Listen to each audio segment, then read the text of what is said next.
Welcome to the Jedburgh podcast. I'm the creator and host, Fran Racioppi. Each episode, I speak with transformative leaders, visionaries, drivers of change, and those dedicated to winning no matter the challenge. The Jedburgh podcast is founded in a lineage of the special operations Jedburgh teams of the past and is produced in partnership with Talent War Group, a management consulting and executive search firm focused on helping you optimize the people side of your business. We're sponsored by Jersey Mike Subs. Together, we share the mission of giving, making a difference in someone's life. Visit the Jedburgh Podcast, Talent War Group, and Jersey Mike Subs on the web and on all social media. A percentage of all proceeds is dedicated to the Special Operations Warrior Foundation. I think the most important thing that people should internalize and read up on is freedom of speech versus freedom of reach. There is a big difference. You should be allowed to say whatever you want, but that doesn't mean that everybody else should be forced to listen. We live in a world completely consumed by information. It's on our screens, it's in our hands, it's in our ears. No matter which way we turn or where we go, someone or something is pushing us information to consume. Mario Vasilescu says society is in the middle of an information epidemic. I met Mario a few months ago and since have been having some of the most interesting and enlightening conversations about information that I thought I'd ever have. Mario was in New York a few weeks ago, so I asked him to take a few minutes out of his trip to sit down with me to talk about his thoughts on the cure for the information overload we're all facing. Mario explained how many of us suffer from infobesity, how we're all the subjects of information pollution, and how we're the victims of information warfare. We spoke about the importance of the information commons and his keys to freedom, resilience, and control. Mario is the founder of Readocracy. Readocracy is a knowledge management platform giving users credit for consuming real information by real people in real time. Our First Amendment gives us the right to free speech, but shouldn't we also have the right to choose what we're forced to consume? Mario, welcome to the Jedburgh podcast. Excited to be here. Yeah, pumped to be back in New York. You came all the way down from the great white north of Toronto to spend a couple of days. You were telling me about your vacation. I'm super jealous, but now it's Monday. It's time to get to work. And super big shout out to Betaworks for having us and hosting us in what was their podcast studio here on the west side. Okay, and we've taken it over, configured it with all of our stuff, but it's ours for the next couple hours. Yeah, and also it's cool in the context of talking about information because Betaworks have been, I think, pioneers and have one of the most impressive track records in terms of their impact on consumer media. I don't know if people know that they had, if you read the story about how Twitter was founded and got started, there's a line in there about I know how partner. I'm reading about how it might end. Yeah, exactly. Yeah. So, they've played a part in that. Gimlet Media, Medium, Anchor, when you think of, they helped create Giphy. So it's the right place for us to be talking about information and media. Well, you and I, for the last couple of months now, have been talking about information, how we consume it, the development of thought leaders, the effects on our health, our wellness, our freedom. You've separated health and wellness. I want to get into both of those. But freedom was something that came up in a conversation we had the other day. And you talked about having the freedom to choose what we consume, what we look at, what we scroll through. A few weeks ago, you posed a couple of questions to me, and that got me thinking, and that's when we said, hey, when you come to New York, we're sitting down, we're talking about this. Yeah. But you said, do we want a system of information consumption like the one today that optimizes the impulsive, loud, divisive, and angry? Or is there a way to have one that optimizes the informed, thoughtful, helpful, calm, which we absolutely don't have today? Yeah. Can you imagine that world? That was the question that you said. And then you said, we don't have to imagine it. We can do something about it, and we have to do something about it. As you know, as many who listen to the podcast know, I'm a student of objective journalism. Now I'm dating myself because that seems to have been gone for a while. How you tell the story, not the angle that you take. And we used to differentiate it. We used to say, I'm a political commentator. Now everyone says, well, I'm just a reporter. Well, no, reporting and commentating are two different things. We are completely consumed in so many ways by shock jock journalism today. It used to be just Howard Stern. They wouldn't put his name on the building at BU because they said he was too extreme, and he's like nothing compared to what we see every day on cable news, right? Yeah. So you're here, we're in Betaworks, we're going to unpack this, we're going to get to the bottom of it. You said it was a race to the bottom, was what you called it. You said that we're in an information epidemic. The challenges are here right now. Define for me information epidemic. Why are we here? What is the crisis that we're in? Yeah. Well, like I think part of the exciting thing about this conversation and what I've been trying to do and what we're trying to do with the Readocracy is make it something that we can talk about. Because when you say information crisis, people are like, what are you talking about? I'm just stressed and anxious by like this flood of noise, but like I don't know what to do about it or how to Now stop talking to me. I'm looking at my Instagram. Yeah, exactly. I'm freaking out and going on Twitter and like what have you. But I think it's important for us to understand how we got here and why we got here before we can even do something about like tackling it. And people understand. I think the average person is like, yeah, there's something funny going on. It stresses me out. Advertising everywhere. Things targeting me, my data. Like they understand in these like nebulous terms. But these are the same people who will like, it's an issue that because it's so poorly defined, people try to defend themselves in a very vague manner. So they're like, oh, I'm not going to give you my data. And it's like, do you use Facebook? And they're like, oh, yeah. And it's like, I don't think we have a grasp here of the situation. So, it's a race to the bottom because like as a quick primer, when we started with advertising used to be more of it was context based, right? Like if you had a golf magazine and you sold golf clubs or like resort retreats or something, you'd throw an ad in there and you assumed you'd get to the right people.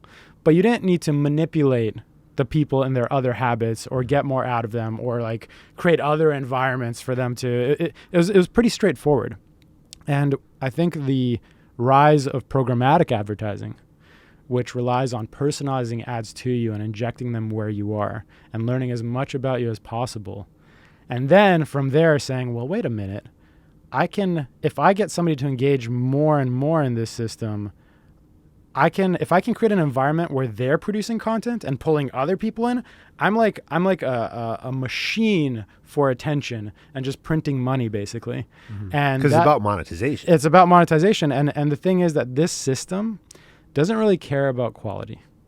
It cares about quantity. And that's when it becomes a race to the bottom. So if you look at anything that we're in a system that looks at metrics that are volume based, number of likes, number of comments, and those and like even when you say they have those simple reactions like a sad face, a happy face, like these are still as close as you get to binary. It's just a quick reaction. And so what we're dealing with is a system that says whatever gets the most reactions and drives the most comments. I don't care if it's like everyone being like, oh, this is so enlightening and fantastic, or like it's even more comments of everybody being super angry and screaming at each other. That's whatever is the highest volume is going to do the best in terms of making money. And it's really interesting because, just to add to this, because there's nuance here, Facebook, a couple of years ago, they were saying, oh, we're not doing that anymore. We've moved away from number of views and likes, and we're just focused on engagement. We're like, whatever gets the most comments and people reacting. And it was like put under the guise of like, oh, see, we're not all volume based. It's fine. We're healthy. We're trying to get like discourse going.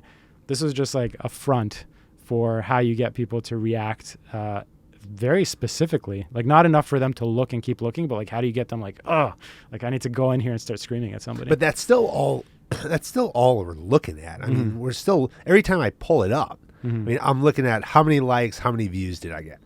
And then you can go into like the insights and the analytics and you can say, well, now what was my engagement? Right. And even then, engagement is one of those terms that's lost all meaning. Engagement is like a glorified version of like the traditional metrics. And that's a part of the danger. Like a race to the bottom also means that the people sitting on the other side, the media companies, the publishers, they're looking at these numbers, which, are not necessarily telling them that, sure, this story got you the most views and the most reactions, but within that, you should know that actually this story that has fewer views and fewer reactions actually has the highest percentage of really high quality discourse and people who seem to take something really powerful away from it and the people who are the most deeply focused on it. Like most of the metrics and most of the decisions are not being made on that basis. And so what you end up with is like, oh, the one that, whatever it took basically, right. And whatever it takes is a race to the bottom. I want to ask you about information commons, and because you talked about this in a couple of the works that you put together, but the collective information that we rely on, really like that information that is out there. To me, it's about access. It used to be in libraries. I remember as a kid, we got an Encyclopedia Britannica, and it was like, oh my God, all the knowledge we could ever have. And every year they publish like a new version with the updated things that were going on in the world. That if you were big on Encyclopedia Britannica, they're gone now. Maybe there's probably an online version, but now you can Google it. Scholars, scientists, they were the ones who kind of put out this information. That was what we listened to. And now anybody can go on and they can put information out there into the internet, into the world, that can easily be taken at face value with very little checks and balances on what it is. You can upload in seconds. I mean, seconds. Like, we could sit here, take a picture of us, say something crazy, and all of a sudden that hits the algorithm like you talked about. Everybody starts liking it, and in minutes, right, we got 1 million views. Yeah. Talk about what that does. And I mentioned earlier, health versus well-being and wellness. Talk about this information collective, or this information commons, and how that ties into your definition of health and wellness. Yeah. So I'll even want to take it even a step further back, which is when we think of the information commons and what that means, I think it's really useful to go back to our ancestors. Like, imagine you're like cavemen and cave women, just cave people who are in their little domain, their little territory. They got your tribe, and I don't know, there's 100 of them. The information that they share collectively, let's call that their information commons.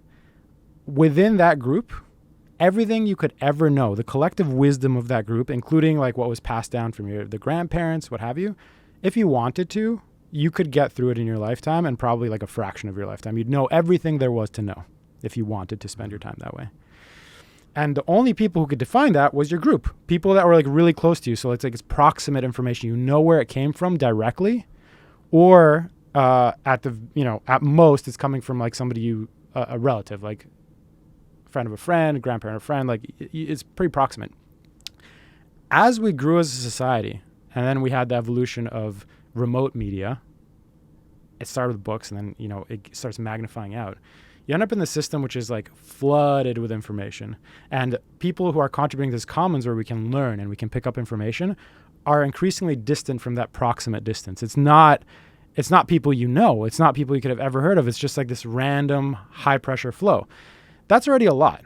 But at least then, to your point, there were, for better or for worse, there were gatekeepers, and that ensured a level of quality control. Of course, there's limitations to this, and there's pushback to this, which I agree with, but there was some quality control.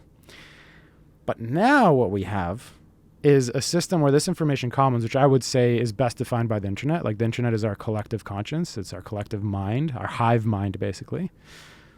We've created this system which we're all using to make decisions and inform ourselves. So if you think back to the village, it was like pretty high fidelity. Like, it was like the ratio of useful information and things you should know and are like trustworthy was like really good. You get to now where, because again, anybody can upload in a second, and the system incentivizes volume. So the more you publish and the more reactions you get, no matter how terrible it is, the better you'll do. So it's like, I'm going to flood this space. That, I think, produces a level of toxicity, a level of pollution, which I think we'll get to, that essentially you can think of this in the same way we think of our environment. Like, we're in a physical space, right? We have air we breathe, we have water we drink, we have the soil that produces our food. You can poison that, and then it'll show up in your body. What happens about the commons, I think we can think of as the information environment that we use to feed and shape our minds and make decisions. And so if that becomes polluted, because everybody's game is like, how much can I put in here and how many reactions can I get? There's like a terrible ratio of signal versus noise. And instead of getting quality information and being able to go about your life and make good decisions and have coherent conversations with people, you're just out here with a polluted mind. And I think that's where we have poor health individually and collectively right now, because of a polluted information environment, which is optimized. Like, the way the system works is optimized for there to be pollution in our environment, our mental informational environment. But wellness is the habits we have, right? Like, health is a static thing. It's your state of being. Wellness is the habits you make progressively and continually to either maintain or improve that health. And so wellness, when it comes to our information environment, is how do you, first of all, individually, how do we deal with this spewing of toxic sludge into the collective space that we use that we're hooked on? That sludge is highly addictive, and we see it everywhere and get conditioned to it. But then also like individually, how do we manage that ourselves to have better habits and be more mindful of it and like help protect ourselves? But also collectively, what are the impacts of that in terms of how we talk to our family, how we talk to our neighbors, how we like make decisions politically, how we do anything, and how we protect ourselves collectively. So I think there's also like a collective wellness that we need to think of. Well, sources used to matter, Right. too. Yeah. I mean, when we talk about journalism and the evolution of journalism and where people are getting their news, even when you work in the government, and you talk about intelligence, and information collection as government entities, it still all comes back to the validity of your source. Yeah. And what we used to be, use the term binary. I'd say, we were probably more linear in our thinking. We kind of had the blinders on more because your ability to gather information was more streamlined to the human intelligence aspect of things, right? But not even so much the human intelligence, because humans are creating so much of this noise, but you didn't have the mediums. And because you didn't have the mediums, you didn't have the distribution capability. And so when you didn't have the distribution capability, if I wanted to get some crazy message out, I had to go talk to someone. There's a lot of work involved. Yeah, it was a lot of work. And somebody then had to decide, okay, this person's a loon or they're not. I'm going to put them on the TV. I'm going to put their story out there or I'm not. And there were kind of these checks and balances along the way. Yeah.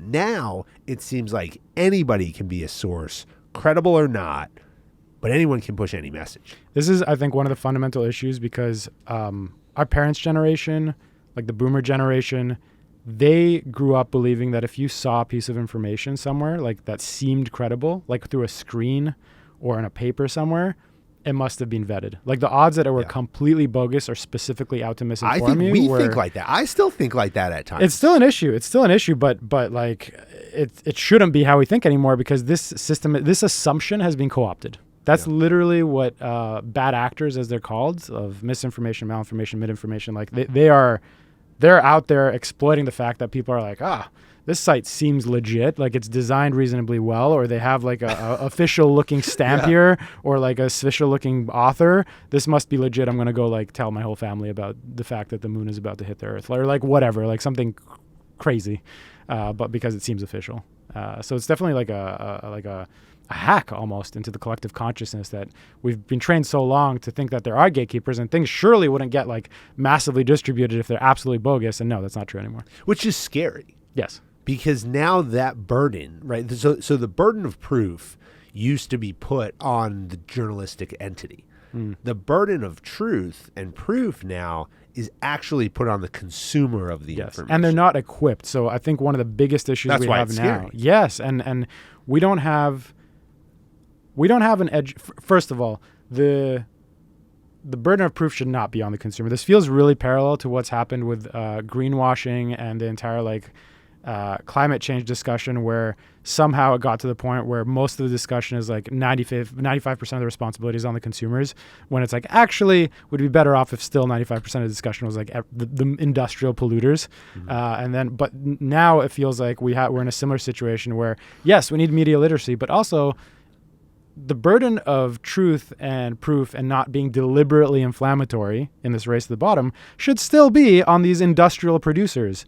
Again, you think it's an incredible parallel because can you imagine when we make the contrast between our physical environment and our information environment? Can you imagine a situation where, like right now, an industrial polluter, there's a loophole. So they'll be able to make more money by being like lax with their how they're treating a local river or what have you. But can you imagine the way it worked was actually they directly get paid more by polluting the river more? Like that's the system we're in. It's not like the side thing. It's like that's the thing. And so that's the ridiculous environment. So what I wanted to say is that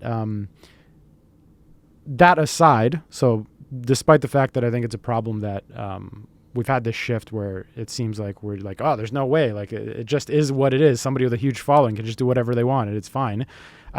Which never worked if you go on radio or you go on a TV, there's still a lot of laws and regulatory bodies that are breathing down your neck. It doesn't seem to matter in this specific context of the internet. But when it comes to education, we have an education system which is incredibly outdated. I mean, this is a tangent you can go on in a few other directions, but specifically when it comes to media literacy, information literacy, that is just something that is should be table stakes. It should be something that is taught at the earliest ages. And in fact, I don't know many people know this, but at least for listeners in the US and Canada, they probably don't know this. I was just seeing a friend who lives in Sweden, and they have a kid who's in kindergarten. In kindergarten, one of the assignments they have in Sweden is to have the kids go and research ladybugs. And then they come together and define what they've understood a ladybug to be. But then the second and equal important part of the assignment is to assess all the places they learned about what a ladybug is and why they think it's credible. In kindergarten. Yeah. And then you look put at the bibliography together. Yeah. It's like, everything I read here is true. Yeah. And so can you imagine being raised with that type of thinking instead? And that's not, that we don't have that now. No, but I was going to ask you, I had a note in here to talk about the effect on children. And, Yeah. I mean, you went there, but to me, actually, so you say that, and in one way, I'm like, oh my God, that's so scary. In another way, I'm like, wow, good. At least now, from an early age, we are training and educating our children that you have to be conscious of the information you consume. Because I joked earlier, and I mean, I practice journalism all day long in this job, and I still stand there at night for the 6 o'clock and the 6:30 news in the kitchen while we're making dinner, staring at the TV, going, "Oh yeah, all that's true." Yeah, right. And then having to be like, "Is it?" You're right. Because you default to that. Yep. We're conditioned to it. And also, like, coming back to the idea of freedom, like, I think it's such a contentious subject. I think, especially in the States, I think in a lot of places now. But when you talk about labeling things, because when we have this conversation, like a necessary component is alerting people to what may be questionable, or at the very least, like, seems to have a track record of deliberately trying to inflame you. Like, whether it's true or not, they use language that is meant to like amp you up and be like, oh my God, I'm like one way or another. Like, and we tend to have it in this context where, oh, if you label something, that's like on the path to censorship. Like, oh, it's going to get totalitarian. You're deciding what's true, this and that. I think it's the opposite. And like when you talk about kids and people like being equipped to have this context, if you go around with absolutely zero context, you are the perfect prey. And you think you have freedom, but you're living in an illusion where people are out constantly doing their best in this race to the bottom to pull you in a certain direction just for their greedy money-making schemes. When you are equipped to have the context and to have things labeled for you so that you can at least think about it yourself. Nobody's telling you what to believe there. At least they're just giving you the context. That's the ultimate freedom because you can think for yourself. And I think that distinction is really important. And too often I think we have it the other way around where it's like, I'm not going to label anything for you. I'm going to let you operate and not inform you so that you're like the easiest prey possible. And that way we're good. And it's like, no, actually, I think you're in like a prison of your mind at that point, that people are shifting the walls for you and you have no idea. Let's talk about you for a few minutes. Your family's Romanian. You come from a long line, as you described to me, of a family who's dedicated to social impact.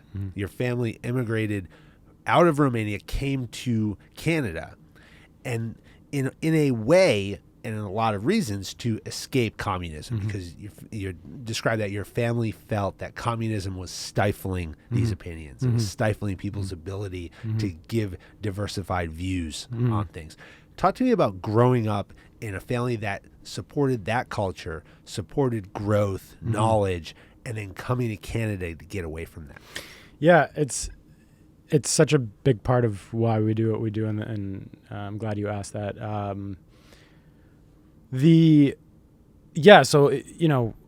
Social impact in a very broad way. Like, we just heard these stories growing up of our grandparents, great-grandparents, who were incredible intellectuals, but at the same time seem to have a persistent motivation to make the world better. And so you grew up kind of being taught this implicit lesson of like, these are the people you should look up to, and how great, like, be smart and then change the world in a positive way. And, but don't be selfish. Even if you get wealthy, like, it doesn't matter. Like, you don't need to be, like, there's really, really, I think, good values and growing with integrity. I think the main issue was that as we were growing up, it became evident that the world was rewarding the polar opposite. Like, it's one thing, like in Eastern Europe, especially like during communism, immediately post-communism, a lot of corruption. And so you see that and you're like, okay, well, apparently it doesn't matter if you're truthful. It doesn't matter. Like truth doesn't matter, so you have that, but then we're still seeing that. Yeah. And then you come to North America, and whether it's Canada or the US, and increasingly, I think anywhere, this media ecosystem that defines everything, enables the exact same thing at a more distributed, kind of insidious level, actually, because it's kind of invisible gradually, just like tendrils that go into our life all the time. And it's the same thing. Like, as you mentioned at the very beginning, is this a world that optimizes for calm and thoughtful perspectives, and people are positive, and people are helpful, and people are smart? I don't like you. That seems like a radical exception most of the time when I'm going around. It's a system that optimizes for the polar opposite. So for us, I think everything we did. My brother's my co-founder in Readocracy. We've always had this through line of how do we help people who really deserve to be elevated, who put in the effort, do their homework, and I mean that in a real sense, like not like the meme-ish talking point of like I did my homework, but like not really, like really digging into things, caring a lot, having a deep passion behind it, caring about people, being empathetic, and leaving a positive impact. We're like, how do we elevate those people? How do we create a system that allows those people to shine instead of what we have now, which is the opposite? And just the one note I'll add, because you mentioned it, I thought it was so interesting. I only learned this pretty recently, like as an adult, that I thought one of the main drivers for my parents to come to Canada was the education system and like the broader sense of education. But I was speaking to my mom about it. This was a couple of years ago, and she's the one who really specifically told me like, no, like that was really important. But we wanted you to be somewhere where you had the freedom to think without fear, not just express, but the self-censorship that happens when things get hyper-polarized and we're not aware and things get scary. So I thought that was really important, like this connection with your own mind and the flexibility and the ability. So that being a good complement to then like how do we elevate people who are authentic and mean well. What'd your parents do? They really interesting. By my mom's side, I'm a 4th generation engineer. And a lot of engineers in the family did incredible things, like helped set up Romania's electrical grid. But then on my dad's side, and then some other people on my mom's side as well, classically trained visual artist, grandfather's a poet, this type, so like a mix of art and engineering. And I think, again, that because you can grow up in a certain way that tells you like, oh, smart people are this and dumb people are that. And like you end up again in this like polarized worldview. I think this equipped me to really respect people who like span the spectrum. And you can find value and fascinating perspectives and good people and, things that will enlighten you in unexpected ways pretty much anywhere. Yeah. In all of our interactions, I've gotten off the phone or the video calls we've had, and I've always said, yeah, he's an engineer. Because I mean, seriously, I'm looking over here at your notes, right? I mean, you've got everything in front of you. It's all organized. And every interaction I've had with you and your team has always been so organized. I love it. And the follow-up is great. It's like, you just know that, like, okay, they're on it. So your whole story about where your parents came from, the perspective that they had, the environment you brought up, and I mean, it resonates every day, and it shows. So awesome. So good on them and you for continuing that. Especially if we can live up to the military discipline. If we've lived up in your eyes, it's good. It's good. We've done something. Well, right. I mean, the tagline of the podcast is how you prepare today determines success tomorrow. And exactly. You talk to so many people and all over the world and everything that I do, and there's so few who actually live by that, but it makes such a difference. Yes, that's what we talk totally. About. You have these 3 lenses on information crisis, and they're infobesity, information pollution, okay, and then this information warfare concept. I want to get into those and define them a little bit more, but you said infobesity, we'll start there. You said, quote, we demand more and more information about our food, what's in it, where it comes from, so that we can know how it will affect our bodies and how we should think about it. But we ask nothing of where our information comes from, the very thing that shapes our mind. Intaking nonsense won't make your skin greasy. We don't see it in ourselves or others directly, rather we feel it. The impacts manifest primarily internally in our minds. There, the impact is as tangible as it gets. Anxiety, anger, tension, paranoia, depression, unquote. I have all these things every day when I'm on Instagram, Facebook, Twitter, LinkedIn, TikTok, you name it. my mood is often like directly affected by the amount of downloads we get, how we performed in the algorithm, how many likes we had will then dictate how the next several hours go until we have the next post. And then if it does well, all of a sudden I'm happy again. Yeah. What is infobesity? Why is it so dangerous? And how did we get here? So I love talking about this because, bring it back 3 lenses. At the top, I mentioned when we talk about the information crisis, it's like, this is everywhere. It's such a nebulous concept. Nobody ever feels like they can get a grasp on it. It's like data. Yeah, what does data mean? Like, I think you had the conversation with Doug Philippone. From defining data. All about data. Yeah. Data. What's data? Give me data. What do you do with data? Yeah, what does it mean? Like, what's the definition? Like, these terms kind of lose all meaning. And I think the lack of the ability to define it well, you see everywhere. It's not just in consumers and everyday conversations with your family. You see it when government's trying to do something about it. And it seems like they're incoherent and like they can barely agree on what they're even talking about. So I thought it's really important to try to bring it back to earth by relating it to other major issues we had as a society, which we solved. That more or less we've got a grasp on, despite the fact that at the time, similarly hugely nebulous. And I think one of them is this idea of infobesity, which directly parallels what we had with the obesity epidemic. So everybody, I think generally, especially in the States, but I think around the world now, knows about the obesity epidemic. And what we had was 20, 30 years ago, parents, well-intentioned parents, going into the grocery store and basically feeding their children sludge. But not maliciously, not because they were trying to be cheap. It's fine. Well, I don't know any better. And because you trusted them. You trusted it, and manufacture the food on the shelves. Yeah, exactly. And you they won't make it if it's bad for you. Exactly. And the ads were they were allowed to say it was great for you. I love Tony the Tiger. Yeah, you're right. Exactly. Toucan Sam or what have you.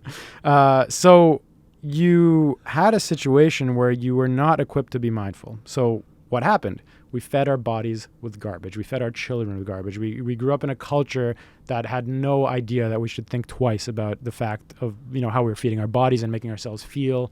I mean, how we look, but even how we feel and how we operate. And so you have the exact, once you see it, you can't unsee it. We have essentially the same thing happening with our information diet. So how we feed our minds.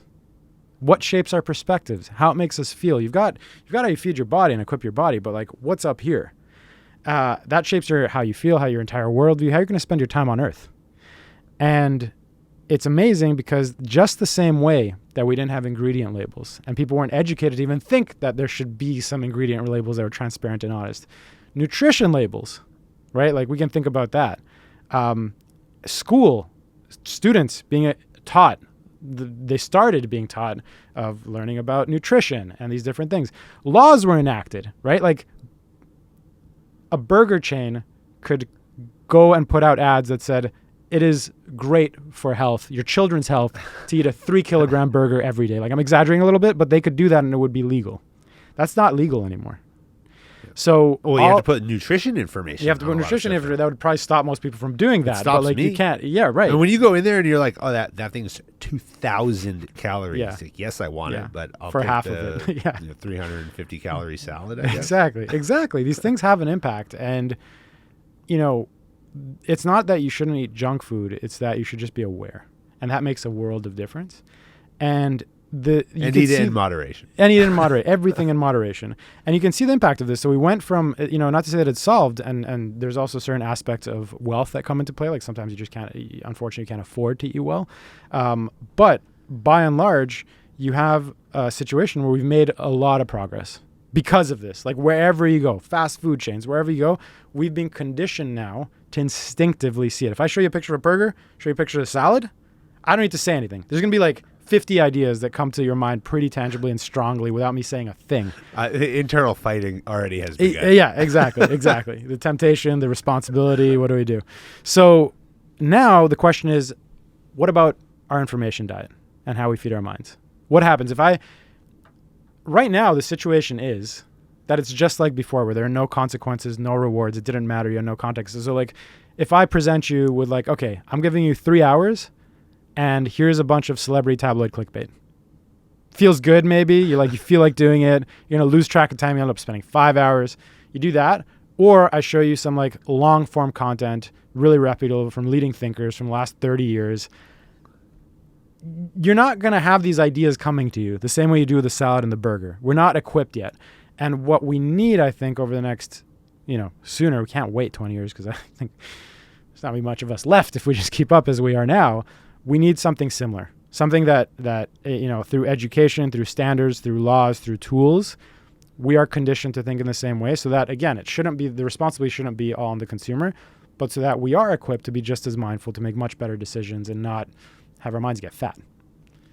You said our relationship with information is literally pathological. Why the word pathological? It's like an illness. It's like an addiction that we're not aware of.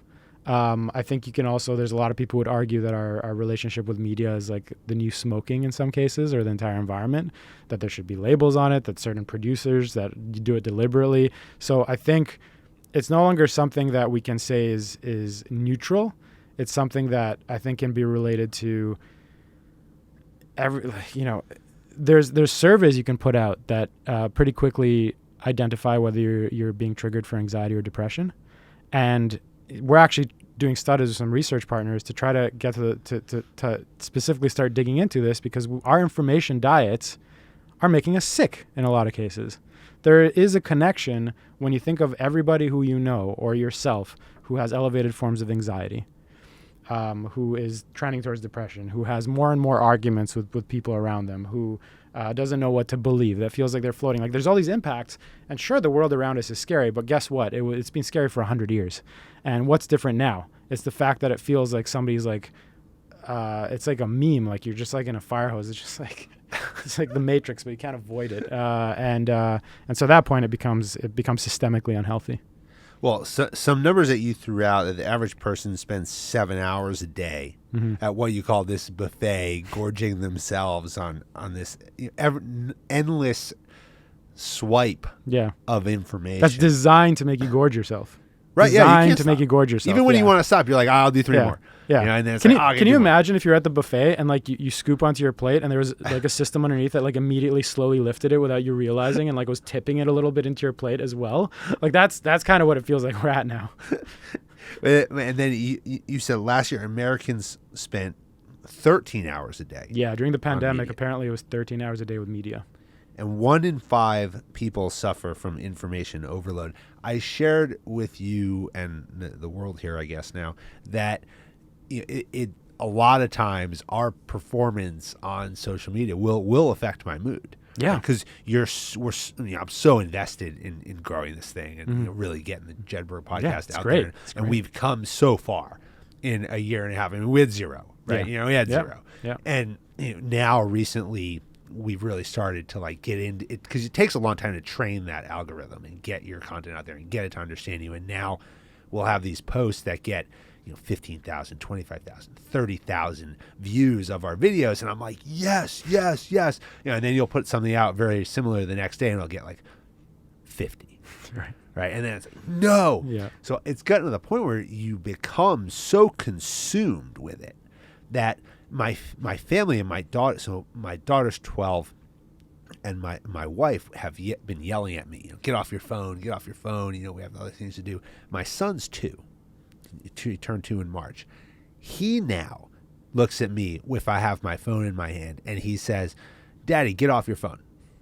That's the level at which we've gotten to on this. And to me, that was an eye-opener. Yeah. This just happened in the last week. That's why it's relevant to my mind. Yeah. Where it's like, okay, and then this conversation as we've been planning it and coming in, the drive down here, I kept thinking about it. Like, okay, you've got to find a way to distance yourself from this. Yes. Because what that tells me is that, as you talked about, you begin to have, like, it's working. Now I got to watch more. I got to watch more. Yeah. When for your health, you have to just go back to what got us here. Yeah. Okay. It's going to be okay. Yeah. Keep doing the right thing. It's going to be okay. And by the way, there's something fascinating there because the system optimized for volume and we unknowingly become extensions of this volume system. right? Like you create your profile on whatever network and you've become obsessed with the number of likes or listens or whatever it is. And you think you're doing it for yourself. But guess what? You're just like a cog in the machine. And the top is like saying like, oh, yes, good. You're driving more for us. And we're going to load this up on like the context of whatever. And so it's fascinating because in a volume that only cares about quantity, that's how you start identifying. Your identity becomes, how can I pull more attention and these simple metrics? But what if, this is something that's central to Readocracy. Think of this worldview. What if our influence online was not defined just by the quantity of attention that we get, but also or primarily based on the quality of attention and information we give? Well, I would have a tremendous amount more views. Yes. And that's what's frustrating. And if that was what drove your identity, else. yes, if that was your identity, that's a very different shift in identity and motivation, right? And we're kind of pigeonholed, pushed, and morphed into this whole like volume pull aspect. Well, and that's been my frustration with this thing over the last year and a half, is that I sit there and it's like, we've produced amazing content. Mm-hmm. We've put it out there. Mm-hmm. We've done everything possible.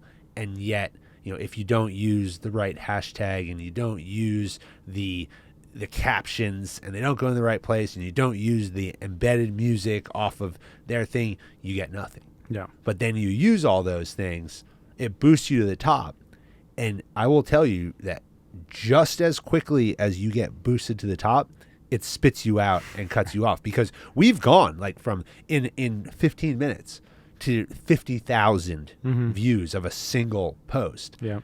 And then nothing. Yeah. And it will stay at that number. Maybe you gain 5, 10 more over the next 10 days. And so I Googled it in preparation for this. Why does it just stop? And it says that the algorithm, once engagement slows, even like a minor percentage, it just boots it out. It's like next. Yeah. Next. Yeah. Next. Yeah. And this is also this issue of recency. I mean, there's recency bias, but recency is like 5 minutes. Yes, exactly. And we have this issue where, we've heard different politicians and increasing this is being weaponized in a lot of cases, but this idea of flooding the zone. And again, this idea of pollution. Football term. Which is then used to American football. Yeah.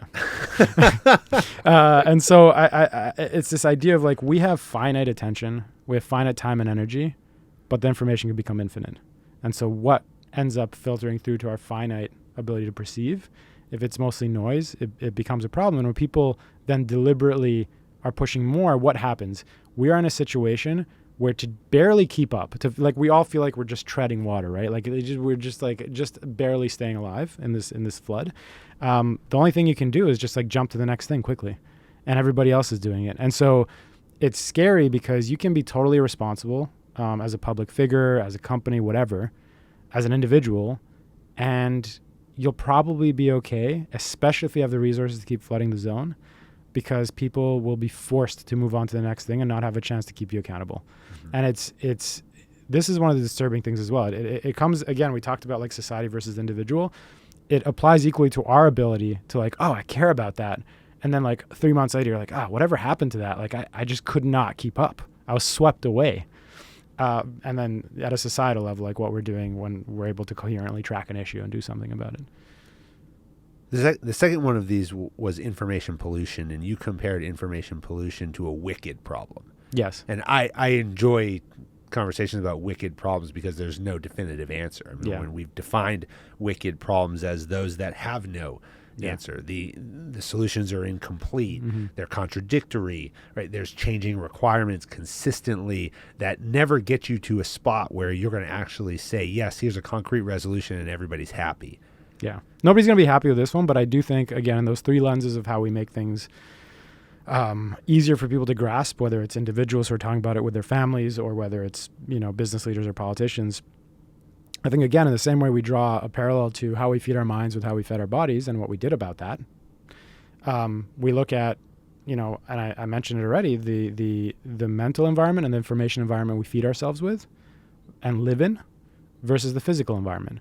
We've done a lot for the physical environment, right? Like when there was a hole over the ozone layer in Antarctica, I know they've discovered the new one over the Amazon, which is horrifying, but when these were new things and we're looking at the climate movement and coping with industrialization, we gradually, again, education, regulation on the polluters, educating the consumers in different ways, all these different things. And now we have a bit of a better grasp. We have a long way to go, but at least we can talk about it and start mobilizing. I think in the informational environment, we have the same thing, Larry. Like, is it normal? We touched on this. Is it normal that somebody with over 100,000 followers should have zero responsibility, but somebody who sets up a radio station has to go through a million hoops because of the responsibility the government feels it has to the society and the citizens so that they don't get hurt inadvertently, or propaganda can't be spread or what have you. It's like we have to ask ourselves, somebody throwing plastic on the street can get a fine in certain places. That's very different from somebody who is pouring gallons of like nuclear waste into a river. There's different laws for them. And so the same way that, an individual who's super angry online and posting stuff like, okay, whatever, what are you going to do about that? But there's the issue is the accounts that are able to scale this and have with impunity, like it's just, and so the same way we have that parallel, we can make it really tangible with obesity and infobesity. We can make it much more tangible when we talk about like, oh yeah, there's direct parallel with the environment that we share together with how we feed our minds and people who pollute that, and then we can't sift through it or it makes us feel sick. And then I think the third one, which you're actually like kind of getting into now, is there's more than three lenses, but one of the useful ones, which is more traditional, is information warfare, right? Like psychological, psyops and the ability to manipulate an adversary's population, people in another country or whoever you're trying to manipulate.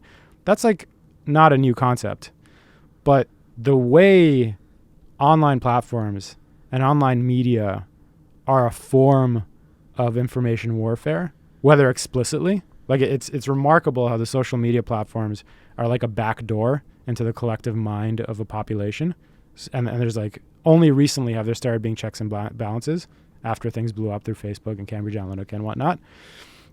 But similarly, like you don't have to be a foreign power trying to screw over another population. You can also be, again, a media empire that is in its race to the bottom and feels no remorse as long as they're making money by pushing a certain part of the population into being as engaged as possible, whatever it takes. Or a business that feels like they can flood the zone to get people to have a certain view through these channels without the same, with maximum reach, with none of the repercussions or gatekeeping or like quality control that used to exist. But we're seeing information warfare, all over. Mm-hmm. And this isn't a new theme, right? No, exactly. You've referenced that World War III is going to be this combination of information warfare. We've talked on previous episodes about hybrid warfare. You see a lot about hybrid warfare right now, exactly, where you have this mix of psychological operations versus or information operations versus conventional tactics. In special operations, it's been decades and more where we've had entire units called information operations, psychological operations. We used to drop leaflets. Yeah. We dropped leaflets as soon as, as not far back as going into Afghanistan, going into Iraq. We were dropping leaflets out of airplanes, with pictures saying, the bombs are coming. Right. But so this is not a new concept, but what's changed, as we spoke about earlier, is the ease of distribution and the ease of consumption. Yeah. Whereas before, even if you go back to 2001, 2003, into Iraq or Afghanistan, everybody didn't have a cell phone. I didn't have a cell phone.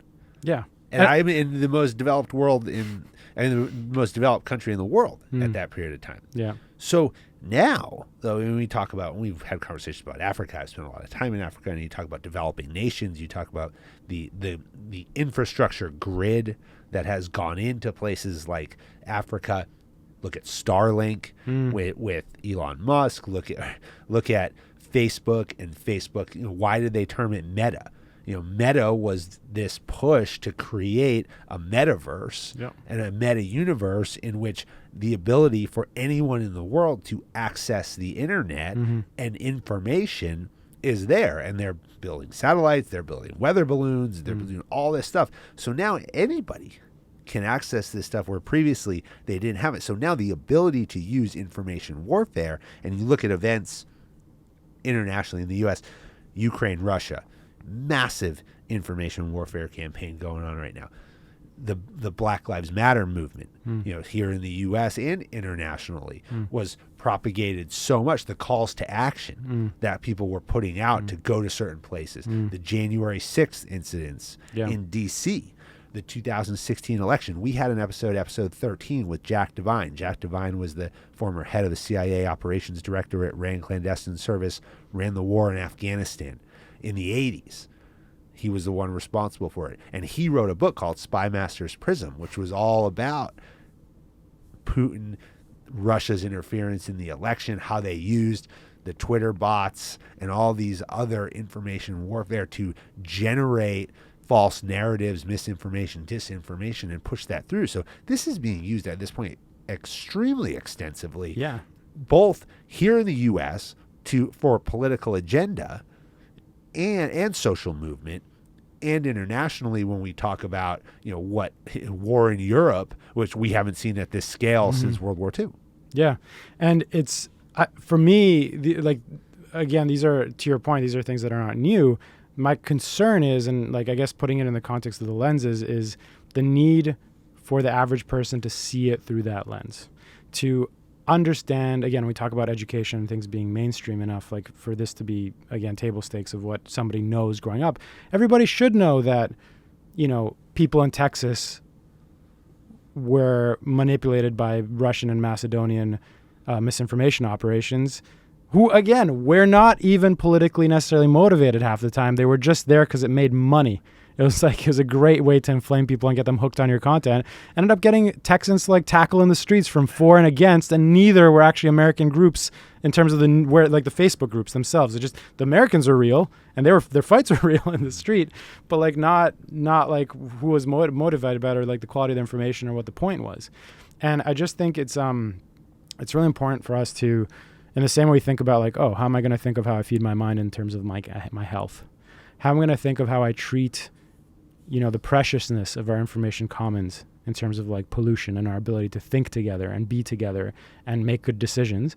And how am I going to protect myself and be vigilant and be aware that, especially in an environment that's a race to the bottom, but then the bad political actors, but also just bad, I would say, as I call them, attention monsters, who are going to be out to get me as well. And to that point of boomers, or even just everybody who's conditioned to see something and say, this is legit, it seems legit, it must be legit, that's super dangerous in an environment which is so effortlessly and in a motivated way manipulated.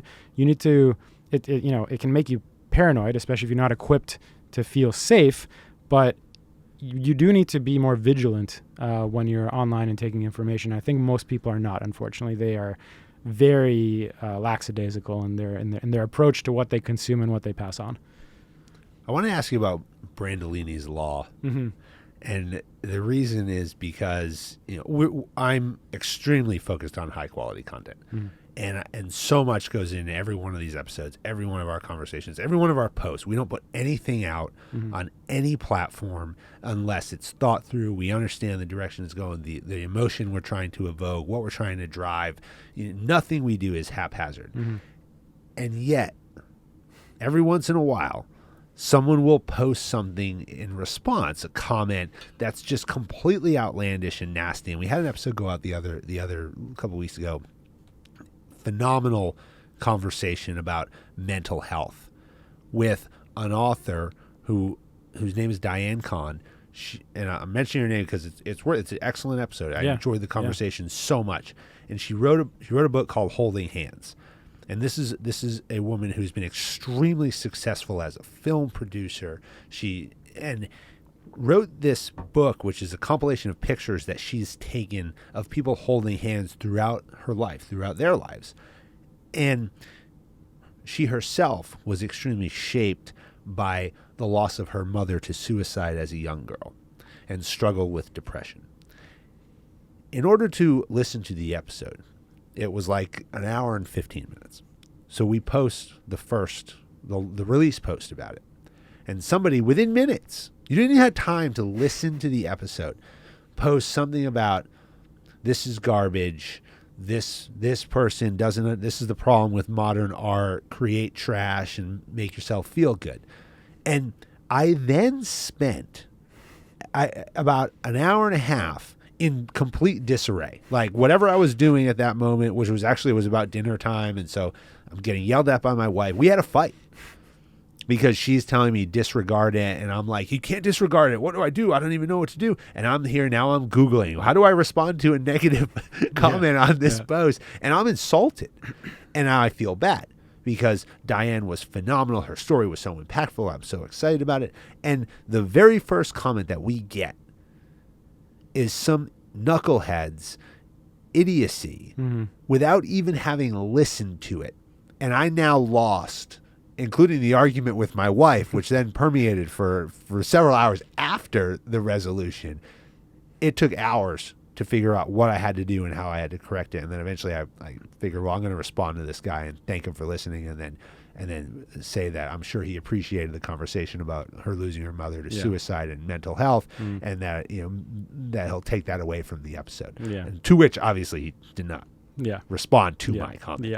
But talk about Brandolini's law. Define it. I didn't really define it here for you in my vignette, but I mean, this is real. Yeah. No, you gave a perfect example of it, which is Brandolini's law is also known as the bullshit asymmetry principle, which I love. I think, honestly, if we could solve this, we would pretty much be in a world that's more closer to a utopia and what we want, if we could just solve this one thing. And Brandolini's law, bullshit asymmetry principle, essentially says that for every bit of mistruth or ridiculousness that is posted online, everybody who's being deliberately inflammatory, who's throwing a grenade in an online conversation or putting something online, it takes at least twice as much energy to go and cover up after that and repair it and explain to people and clean it up and all that kind of stuff. And so by definition, you're always behind.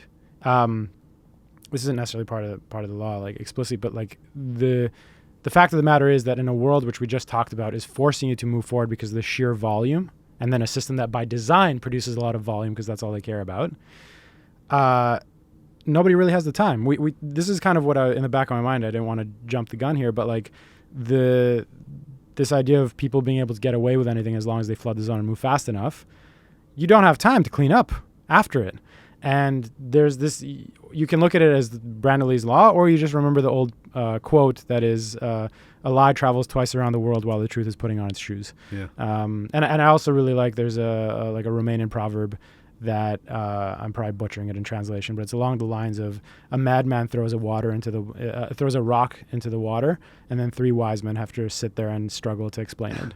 And so, you created amazing content. You had an amazing guest, something really meaningful.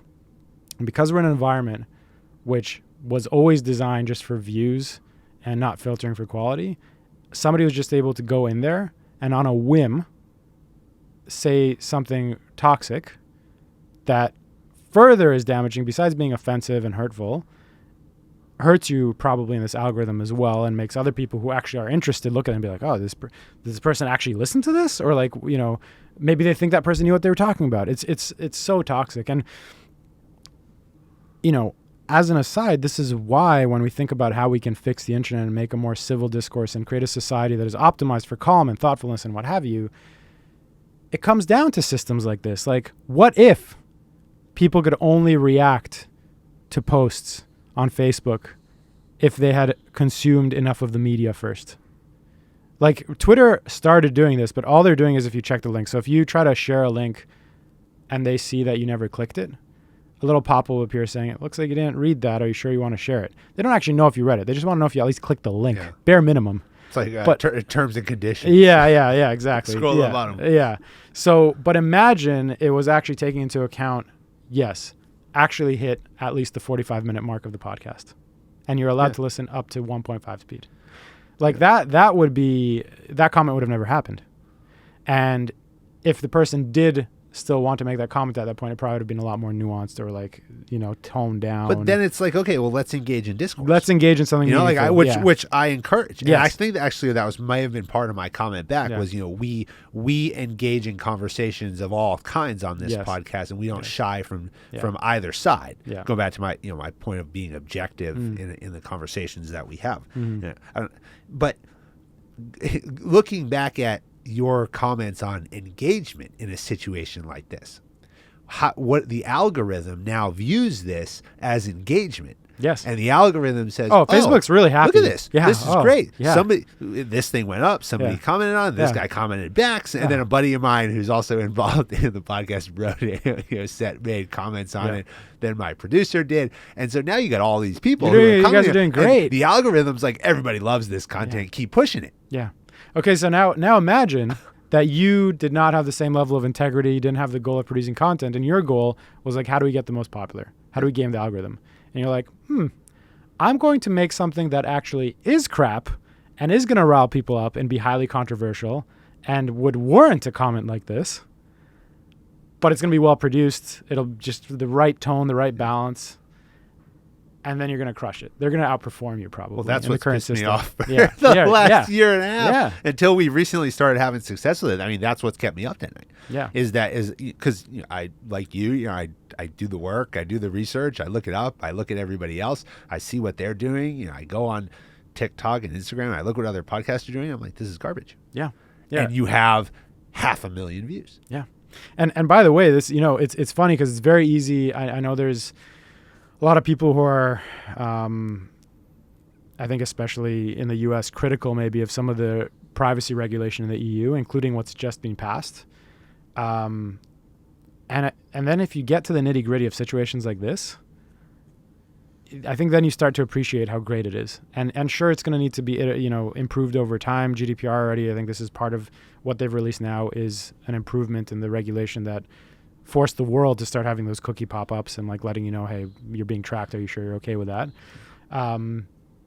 The regulation is basically going to start, people will be responsible for the chaos they cause in society, right? If you're above a certain size, if you have it's going to start mattering. And again, it won't matter if it's just one commenter, but what if you find out that account, because over time people need to be verified. What if you find out that account is actually affiliated with somebody who actually in aggregate has like 200,000 followers, has like 50 accounts, and they're out here just like sowing chaos for their own, that shouldn't be possible. And again, we're in this free for all now where you can do that. Do you think policy is antiquated on this? You referenced government regulation, and if you think about the fact, and I spoke about, anybody in all over the world now can go on Facebook and Instagram and look at anything. Yeah. You're no longer geographically segregated. Yeah. And the rules don't exist around what you can and can't say, consume. Yet you talked about radio. Well, AM/FM radio, even satellite radio, is still geographically centralized. So if I post on, and it's funny, I was doing some metrics earlier today, and we're actually apparently very popular in Estonia and Saudi Arabia. So anybody can listen to us in Estonia and Saudi Arabia in the topic of entrepreneurism. Cool. Right. But you can't listen to WABC. Yeah. And so when you look at reach and what was it crafted for when FCC policy was created? It was crafted so that you couldn't put out this type of information to the masses. Yeah. Yet where policy doesn't exist right now is in the platforms that go to the most amount of people. And it does exist. I mean, what are you going to get on WABC? 8 million people who live here in New York? I can go to 1 billion people. Yeah. Across the world. And by the way, that's cool that you get Estonia because they have some really cool things going on with entrepreneurship, with future of the internet. Like that's a good sign. It's just really again, it's like nebulous, right? Like what do you do with all this, and how do you combat it on policy? I think there's kind of two sides to it. One, again, it's one thing we need to talk about, which I'm sure a lot of listeners jump to this, it's like a necessary topic of conversation. People get the freedom of speech. when does this become censorship? I think the most important thing that people should internalize and like read up on is freedom of speech versus freedom of reach. There is a big difference. You should be allowed to say whatever you want, but that doesn't mean that everybody else should be forced to listen.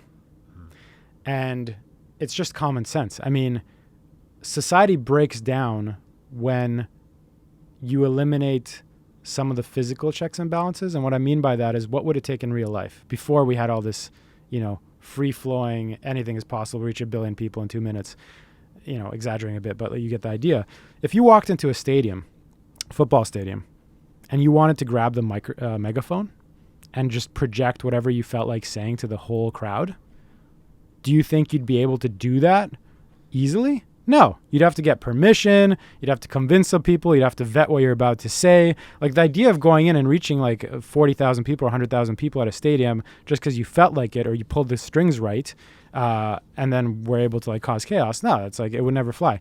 And the system kind of falls apart when you have that. So I think we need policy that stops pretending that the internet is like this special place that is divorced from reality. The internet is reality. The internet drives reality today more than what we would consider reality itself. And I think we need to start applying the laws as if that were true, and while acknowledging and being mindful of the fact that, hey, a lot of times when people scream censorship, you know what's a good indicator? Some of the biggest trolls are the ones who care the most about censorship, and that should tell you something. So of course there are legitimate concerns for censorship, and free speech is essential. The key ingredient is transparency. So if you look at what goes on in China, the system there is dangerous because they are profiling you. They're collecting tons of data on you. And where does it go? Who can see it? Nobody can see it. You can't see what's covered on you. You don't know how you as an individual are presented. You can't complain about it. And by the way, if you do, have fun with that. So, you'll have the rest of your life to think about it. Yeah. There's a very big difference between that and any sort of system which is transparent, or is open source, or now blockchain is on a public blockchain and is like immutable on a ledger, that everybody can see, and you can see how you're being presented. You can complain about things, and they're in the public log, and then everybody sees. There isn't like some central body who's opaquely deciding things. These are very big differences, and I think that's how a lot of these mechanisms and laws can be produced, and it's the central distinction that moves them away from being like creepy totalitarian systems to things that allow us to function as a society, so that we're not like manipulated left, right, and center by people who don't care about us functioning coherently. And the only other thing I wanted to say, like around policy, we tend to focus a lot at these like super high levels or very ground level, like media literacy, like that kind of stuff, but like conceptual but ground level. What we need, I think, is something in between at the user interface level. So I think, could benefit strongly from standards, which maybe not necessarily enforced by law. I think that'd be too much probably, but at the very least educating people and creating a campaign to say, it's not actually normal that all the platforms encourage you to share without thinking. And it's not good, actually, that you can react so impulsively. These are not actually good for information pollution. They're not good for your own emotions. They're not good for people who are trying to produce quality content. They're not good for quality discourse. Why do these things exist? Because these platforms have been a game of volume. And so having campaigns or standards that are popularized around the user interface to say, you want to tweet more than once a day? Okay, for all the additional tweets, we're going to ask that you paste a context link for why you're saying what you're saying, or like a little extra paragraph about where you're coming from, or anything along those lines that introduce friction, or even like arriving on the platform. Can you imagine, because people have this debate about Twitter. I know Twitter's in the news a lot now, and you have this discussion of what is Twitter good for? Is it the world's water cooler where all the most essential journalism and news is discussed and disseminated? Or, as many people will really argue with you, is it just like an amazing water cooler for memes and hot takes? And actually its whole point is entertainment. And it's not, you shouldn't be taking it seriously for like news. There's people who can make, strong, perspectives on either side of that, strong arguments. But what if at the beginning in the user interface, you were forced to pick as a user? Yeah. Like speaking of mindfulness, right? Like you show up and a thing at the top says, what's it going to be today? Are you looking to learn and get like information that's supposed to be educational first and foremost? Or are you here to be entertained? The best entertainment is educational. The best educational stuff is entertaining. Like it goes both ways. But being forced to choose is an act of mindfulness. It's also an act of freedom. Yes, exactly. And you exactly. brought up yeah. your fundamental inherent right and the right to free speech. And Yeah. it's fundamentally an inherent right that every single person deserves and has. Mm-hmm. And nothing should be impeded upon that. But that subsequent definition of freedom comes down to the right to choose. Yeah. And understand the context that something is being pushed to me. Yes. Right? And then do I have a choice in what I'm being consumed? And I think what you brought up is a really good point here of when is that point in which we exercise that freedom to say this is entertainment and nothing here outside of this should be construed at. And if that's the context that we put it in, okay. Yeah.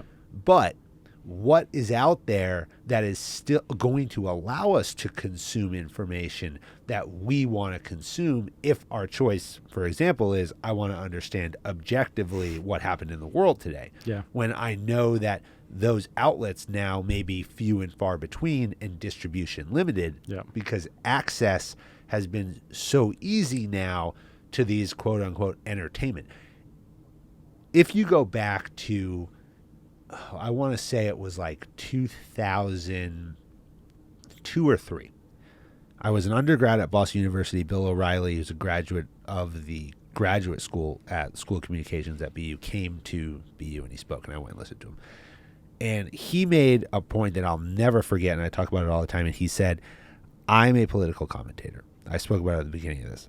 And he said, if you watch me, you have to understand that this is entertainment. And he disclosed that. And I think that is so important that differentiation was made.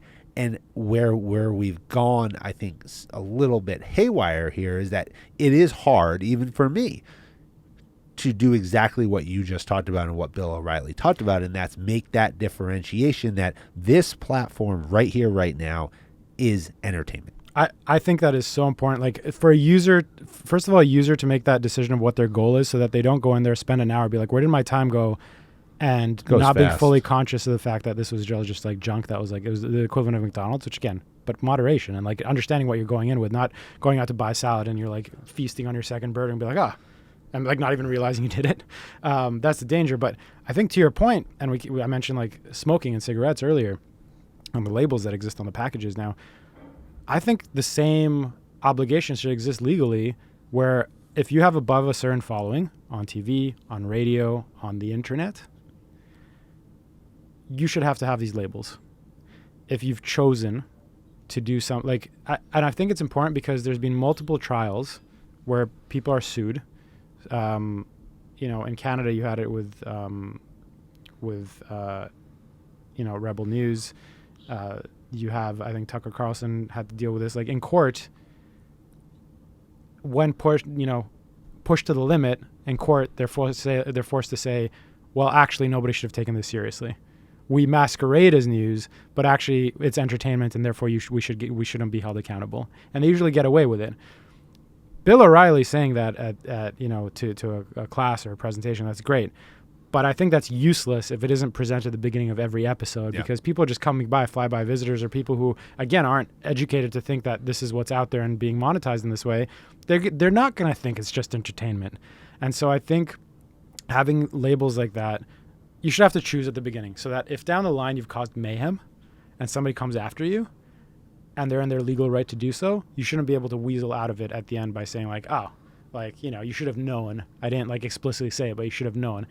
Okay, if that's your angle, it should be like in a nice big label, like this is going to give you mental, impairment in terms of thinking this is news when it's actually entertainment. So you had labeled 3 considerations to change: freedom, resilience, control. We explored, I think, a lot of the freedom here. We talked a little bit about control. There's another aspect of control that I do want to expand upon because you use the term empowered partnership. Yeah. Can you define empowered partnership, and how does that define control in some of the solutions that you've presented? I don't want to go off on the wrong tangent here. Where was empowered partnership? Sorry, I know. Oh yeah, that's okay. It was. What was it called? This is control. In control. So empowered partnership being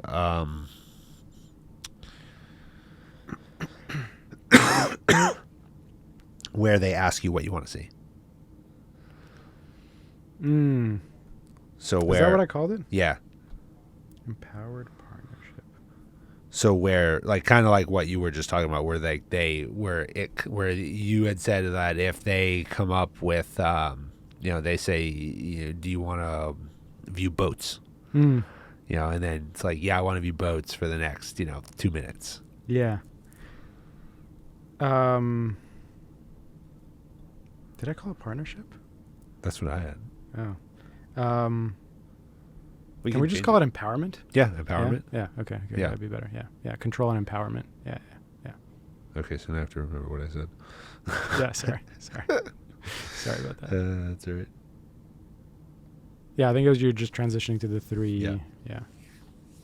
All right. So you had 3 considerations to change, as you call them: freedom, resilience, control. We spoke for a bit at length here the last few minutes about freedom.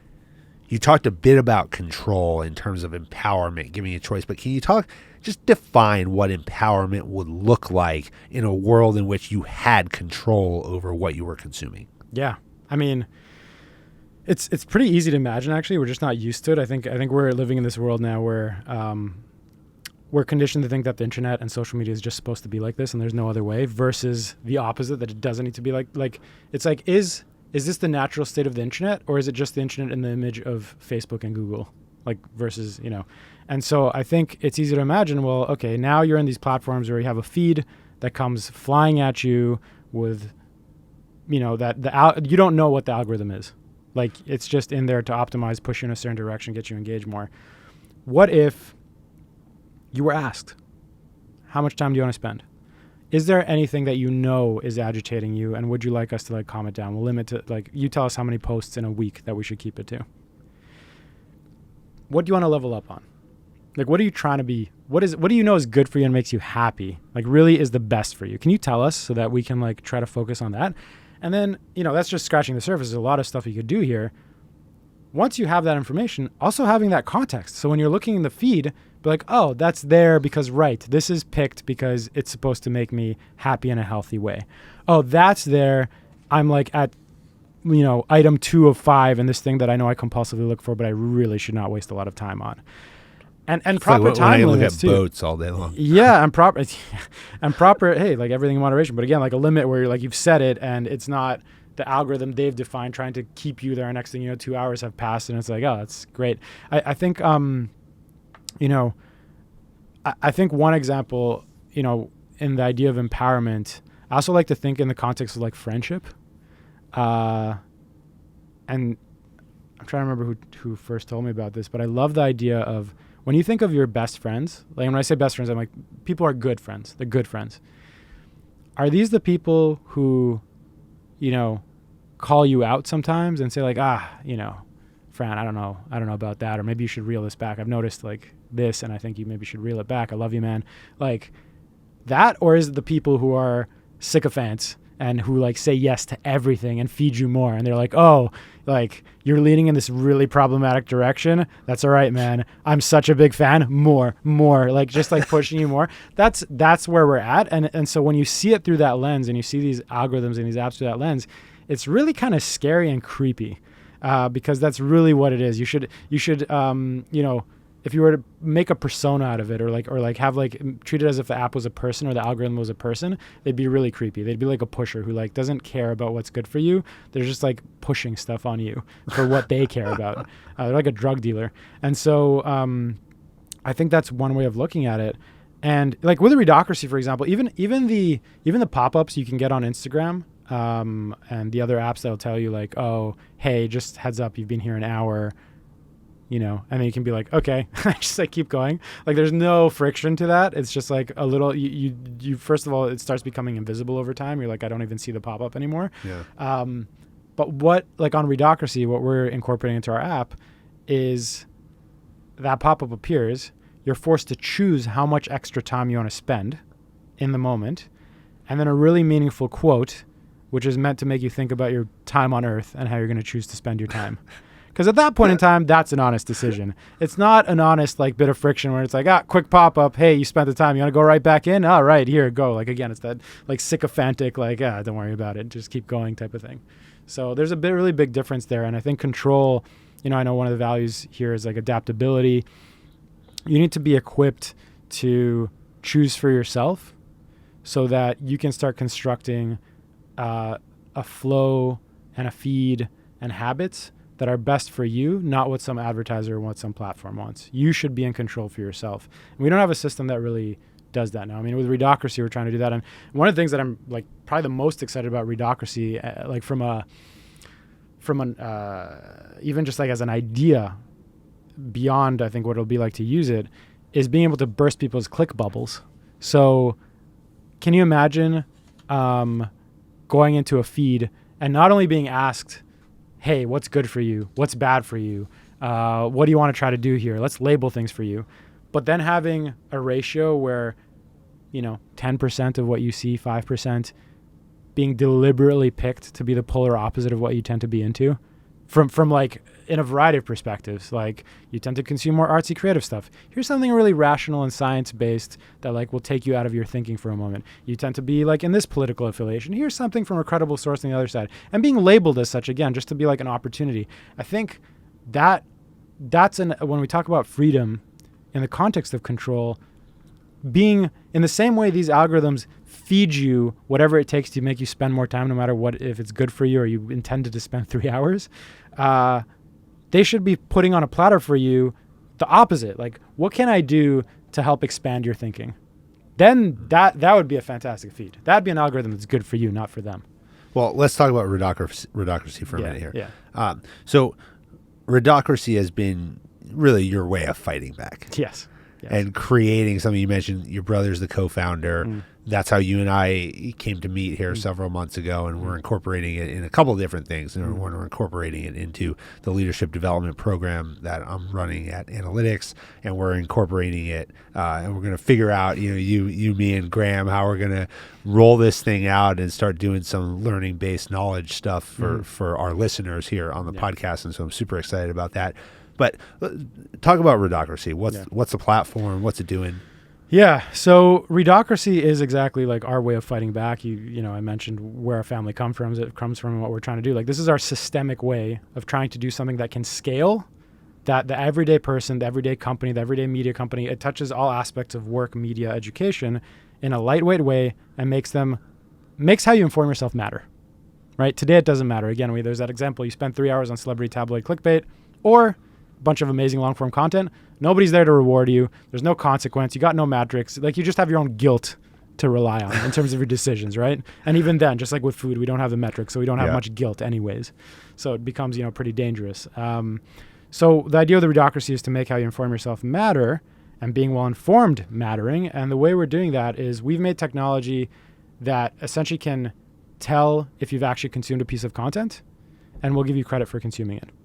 And it matters what you consume. So we're plugged into multiple third-party databases that track misinformation. They track polarization. So if you're, consuming stuff that is like hyper-polarized or like a known consistent source of misinformation, you can sort it to your account, but you won't get the credits towards that subject. So, we're not the arbiters of truth. Again, I mentioned transparency. So being able to check on that, very important. So you just go around spending the time you'd normally spend, all the articles you read, YouTube videos you watch. You can add books to it, podcasts, papers, these hours you spend, like we said, like 13 hours a day with media. And at the very least in a normal day, it's like 3 hours. Taking that and then turning it into something without you having to do almost any work. So first of all, you can take the best of it and turn it into like essentially an intellectual portfolio that lets you prove to the world how committed and credible you are on any subject. What's the development of thought leadership? It's a development of thought leadership, and also just saying like, look, I'm more than my degree or my last job. I'm not narrow, and I'm committed, and I'm up to date. And so you get this fantastic page that again is like a knowledge profile, and it's designed so that it embeds everywhere you are, so that at every touch point you can show the world that you're committed and you're smart and you're always learning. So it embeds in LinkedIn to upgrade your LinkedIn. It can upgrade your resume if you want, Twitter profile, presentations, like you name it. So you get this thing that is just like quantifying, data-driven, verified, presenting all your learning and your notes that you feel comfortable sharing in a way that like you barely have to change your habits at all. Privately, which is again a different way of making how you inform yourself count, is we quantify it so that privately, again, nobody else can see it except you. You get insights that are like a Fitbit or a Whoop for your information diet. So you, out of your consumption that you're doing, you can start seeing hidden patterns of influence. You know, the mood that's coming out, like how might it be affecting your mood? How's your political bias shifting? How's your cultural bias shifting? What are the authors, the subjects? How are things clustering? How are you giving your the type of focus you give? All these things. And you just being presented to you. And so it makes how you inform yourself count in like a variety of ways. You have the psychological component. It's been fascinating how many of our users come back to us and say, I change how I consume and what I consume, not even because of the credits you get, because Readocracy gives you these credits on these subjects you consume. So you see your credits rising, you start ranking up. But just knowing that those insights are there, it's like knowing that you're going to be forced to look in the mirror. Again, nobody else can see it. It's just for you. But just knowing that's there in your back of your mind, it's the same way as having like a step tracker or like doing calorie counting. You're going to change your behavior. And so that's been really interesting to see how consistently it affects people. But then the other way of making how we inform ourselves matter, today you have to like go get a degree or get a certificate to make being informed matter. But all these hours we spend on our own time, basically worthless. Like in terms of tangible output, they're really valuable, but not anything to present. So making that presentable equates to like your respect in society. It equates to helping boost your economic mobility. And so that's how, Readocracy is making how you inform yourself matter. And lastly, if we can incorporate this in the internet, and we are starting to do this with media partners, comment sections where you can only access them if you've done the required reading or viewing. Comment sections or Twitter threads or Discord or Slack where the top ranked person replying isn't the person who got the most likes. It might be, but it also equally takes into account how well informed the person is on the subject they're talking about. Can you imagine an internet like that? Like the breath of fresh air, the people like leaving terrible, useless comments like the one you mentioned, like how that gets filtered out and like sanity is returned. So these are kind of the ways, again, at a systemic level, Readocracy is doing that. It stands for reading times meritocracy and sustaining democracy, like a functioning world. So yeah, that's Readocracy in a nutshell, whether you use it individually or it as an organization that wants to invest in your people or as a media company that feels like it should matter that your readers are getting value out of your content and you want the right people to engage who care. Well, I like the individual aspect of it too, but also when you look at it organizationally or as a team, the ability to share. Yeah. And to create the collections. And when you create the collections, now you can create a bank of thought leaders, which then drives discussion and discourse. And I think that's where it really starts to have an aggregating effect across the organization, because not only are you focused on individual leaders and how do I as a chief people officer work with this individual on the development of their own skills through knowledge-based learning, but then how do I now share that and build that across a leadership and a management team where we're baselining our common set of knowledge and we're upskilling everybody in a platform that is much more it's much more dynamic than a standard learning management system. Yeah, and I think the main difference is like acknowledging and accepting the fact that we're in a knowledge economy where identity is important and people are increasingly atomized. Like, we're not operating 40, 50 years ago where a company is the be all and end all and people are just little cogs in the machine. Like, increasingly people have agency and identity where you have, in a lot of ways what happened with journalism actually, I think is like a parallel to what we're seeing with knowledge workers, where you had journalists who were high profile being like, all right, you're not going to recognize me. You're not going to give me a proper platform. You're not going to pay me right. I'm going to go set up a newsletter and make my money on Substack or whatever it may be.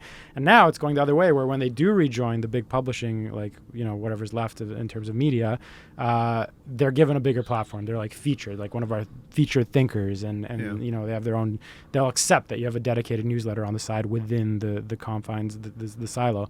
And I think you can do that, the same thing with knowledge workers, to say like, I think it's something like 80% or over 80% of knowledge workers are open to becoming freelancers. and people are job hopping every 2 years. And so how do you create a system which doesn't say, you're going to learn here, I'm going to tell you what you should learn, and if you leave, it doesn't, the rest of what you learn here is going to transport with you to the rest of your career. That's it. We don't care about that. Having a system that is like flipped upside down and says, we're really investing in how you look and your brand, and you decide what learning is, and we're going to mix in with it, and we're going to work together here.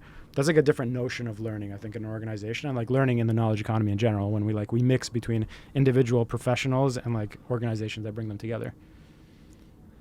Are we at the bottom? Like what's next? I mean, are we at the bottom? Is there further to fall? I'm optimistic, because I think we're probably, I feel like, near the bottom, because I think there's enough mainstream awareness, and there's enough people chipping away at the problem, and there's enough good benchmarks starting to happen around regulation, that I'm hopeful that gradually we're going to start moving up, like in a good direction. Now, that being said, I am worried about what would be possible in terms of the big topics that have been like captivating everybody when we talk about the metaverse and like everything crypto, and deciding that the future of the internet is going to be, because Web3 is not a new term. Web3 has existed a while, and it just meant like the future of the internet and like things that are like healthier and different ideas for it. When you ask, like, are we at the bottom? My concern is that people come forward saying, we're going to have like a better internet. This is it. We've got the solution. And then they convince enough people to buy into a vision and an infrastructure that is just like a papered over, convoluted version of the same crap in a different way. And the way that can be exploited. I mean, when you look at Facebook investing heavily in virtual reality and the idea of the metaverse, a wonderful outcome of this would be them saying, our whole thing was connecting people. That's what we claimed our mission was, and community and connecting families. And we're going to use virtual reality to help, a grandma in Romania connect with her grandson as if they're both sitting in a cafe in Paris, and it feeling like very high fidelity and like how magical that would be, and bringing people together, friends across the world in a distributed world. Like, awesome. You can charge people for that. You can make lots of money. Or Meta can sit there and be like, we've decided that we made our whole value as a company on advertising and stealing people's eyeballs and polarizing the world. And they're not sitting and necessarily saying that exactly. There's a deliberate point, but they accepted it. And we're going to use virtual reality as the ultimate evolution of attention real estate. And when you can capture people because they're in headsets and they're in spaces and they can't escape. And we can track eyeballs because it's built into the device. There's like a very dystopian place we can go, which could get a lot creepier. And it's just a matter of whether we're going to accept it. And I think that comes like full circle to, at the beginning, I posed it to you and I posed it to everybody. Like, are we going to accept that this is the reality we have, or that it can get that much uglier, and that it's just necessary because this is a natural evolution of the internet? It's ugly and it can only be like some shade of ugly, or can it be a lot better? And there's like, it definitely can. And like, how are we going to make that possible? And I'm optimistic we're moving in the right direction. As we close out, the Jedburghs, they had to do 3 things. It's core foundational tasks. You call them habits if you want. But they had to do 3 things every day in order to be successful. They had to be able to shoot, they had to be able to move, and they had to be able to communicate. If they did these 3 things with the utmost precision, then their energy, their focus could actually be focused on other things, more complex challenges that came their way. What are the 3 things that you do as core foundational tasks every day to be successful in your world? I make sure that I maintain my curiosity. So I'm fearful of losing this as I get older, but I try to invest in things that make me think at 90-degree angles, like orthogonally about problems, so that I'm equipped to see problems differently and have that advantage. And also it brings delight in my life. So that's one thing. It helps me operate at a different level. The second thing is maintaining my calm, whether that's, practicing mindfulness as much as possible. But even with the Readocracy, what we're trying to build, like incorporating that into every aspect, including my media diet, which is very important to me. And then lastly, is physically how I take care of my health. As a founder, this is always an uphill battle that I'm not going to pretend I'm excellent at. But at the very least, for example, as a good Canadian, I play hockey twice a week, and that's really important to me. I mean, getting that physical exercise has a meaningful impact on how I operate the rest of the week and the clarity of my thought and the energy I have. And going beyond that, I mean, trying to get daily exercise in, but at least something more extended through the week. So I think those are kind of the three things that are important to me. But I think number one would be how you maintain and elevate and prioritize curiosity and sparks of thought at the forefront of things. I like that. So I've actually never heard that term, to think at 90-degree angles. So I really like that. So maintain curiosity, think at 90-degree angles, maintain your calm, and take care of yourself. Play hockey. Yeah. So I mean, and the first one here, I mean, curiosity is one of the 9 characteristics as defined by special operations forces for elite performance, and then also the emotional strength. Your second one ties very closely into emotional strength. How do we maintain our calm in chaos?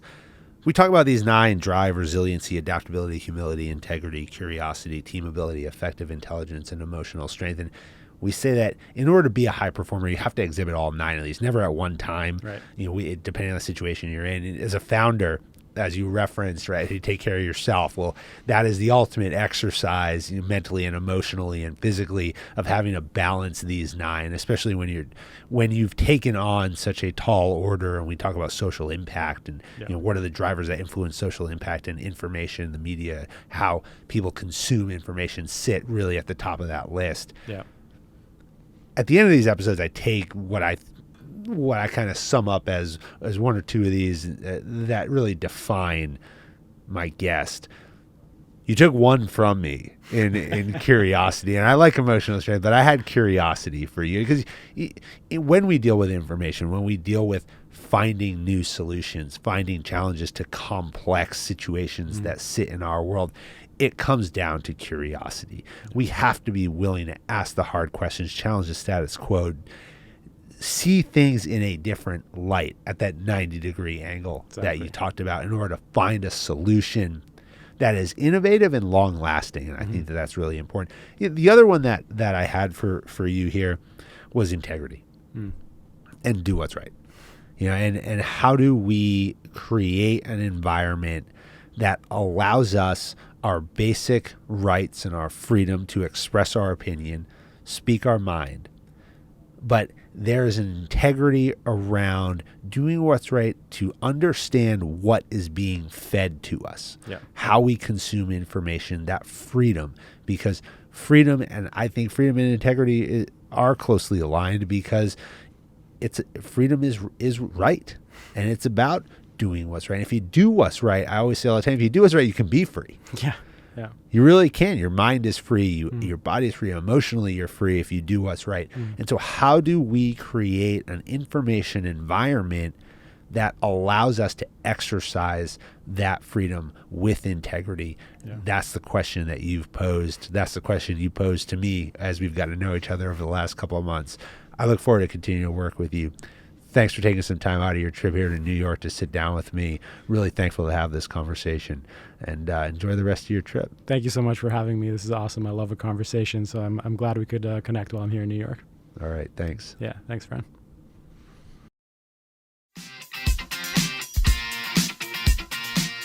American Jedburghs went out to form the foundation of the United States Special Forces and the Special Activities Directorate of the Central Intelligence Agency. Thanks for listening to the Jedburgh Podcast. I'm your creator and host, Fran Racioppi. Join us next week for a new episode on Apple, Spotify, or wherever you get your podcasts. Check us out on YouTube for full episodes, highlights, and other behind-the-scenes content. If you like what you heard, give us a like and leave a review. Follow me, Fran Racioppi, Talent War Group, and our sponsor Jersey Mike Subs on LinkedIn, Instagram, Facebook, or Twitter. Send your comments and inquiries to media@talentwargroup.com. As former members of Special Operations Forces, the Jedburgh Podcast and Talent War Group contribute a percentage of all profits to the Special Operations Warrior Foundation, supporting the families of our fallen warriors. Thanks for joining us on this episode. How you prepare today determines success tomorrow.